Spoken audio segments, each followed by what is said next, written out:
Kabuki Quantum Fighter is a side-scrolling action game released on the original Nintendo Entertainment System back in 1991. You play the role of Scott O'Connor, who transfers his brain into a computer program in order to fight off a virus hacking the Earth's defense systems. It's sort of like Terminator 2 meets Blade Runner, or something. It really doesn't matter though, the cutscenes and story aren't done as well as other games of the time. Scott O'Connor is wearing traditional kabuki clothing, which is from classic Japanese theater dating back to the 1600s. And that is the final piece of the game's strange title, Kabuki Quantum Fighter. The game plays like many late NES side-scrolling action games. Play through the levels, kill some bad guys, and fight bosses. However, in Kabuki Quantum Fighter, your main attack is a hair whip, which is honestly one of the coolest attacks I've seen in a long time. It has a decent range and you look pretty badass when you do it. Pressing the select button cycles through your other weapons, and there is no strange button combination necessary to use one of your projectile weapons.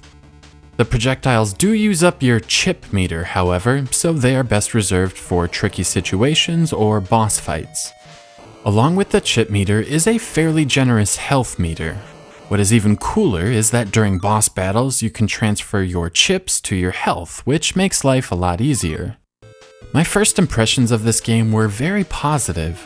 The music is well done, the setting is futuristic and dark, and Scott O'Connor moves along very smoothly.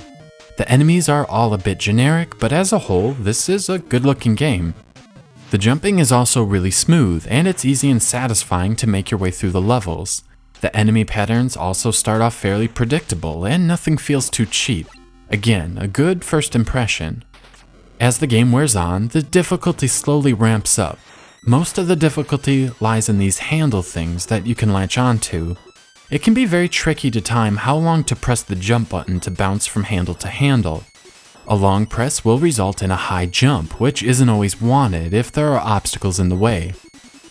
A medium press will let you go from handle to handle without the vertical leap, and a short press will likely make you fall.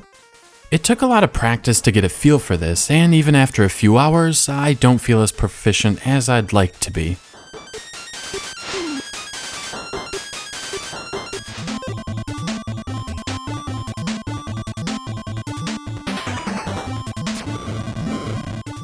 While there are just 5 levels in the game, Kabuki Quantum Fighter still feels rather substantial. The levels are of a good length and offer a lot of challenge. Kabuki Quantum Fighter is challenging like you'd expect an NES game to be, but the challenge doesn't come from bad design or frustrating controls. It comes from carefully laid out obstacles and enemy placement. It demands you master the controls and memorize the level layouts. Kabuki Quantum Fighter does occasionally rely on trial and error to progress.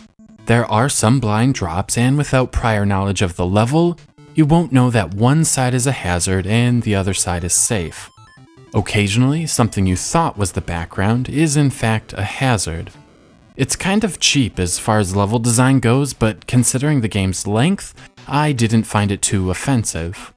The third stage in Kabuki Quantum Fighter is an absolute beast. I've already outlined how jumping off the handles is tricky, and this level demands near perfect timing. There are flames and spikes everywhere, and you have to perfectly anticipate every moving object or you'll quickly deplete your health meter. Still, it's not impossible, and I feel a great sense of accomplishment getting through. As a whole, the level design is pretty good, and I enjoyed how some of the levels move vertically and others move horizontally. They are really well thought out and fun to play through. That positive first impression holds up through the rest of the game. The graphics are good for an NES game with plenty of detail and few technical issues like flickering or slowdown. The music tracks are memorable and set the mood of the game perfectly. It's everything you would expect from a late release NES game. Before receiving this game as a gift, I had never heard of it. After receiving it, I played it for 10 minutes and put it on the shelf. After spending proper time with it for this review, I have to say that I was pretty blown away. Kabuki Quantum Fighter is a great little hidden gem for the system. 4 out of 5.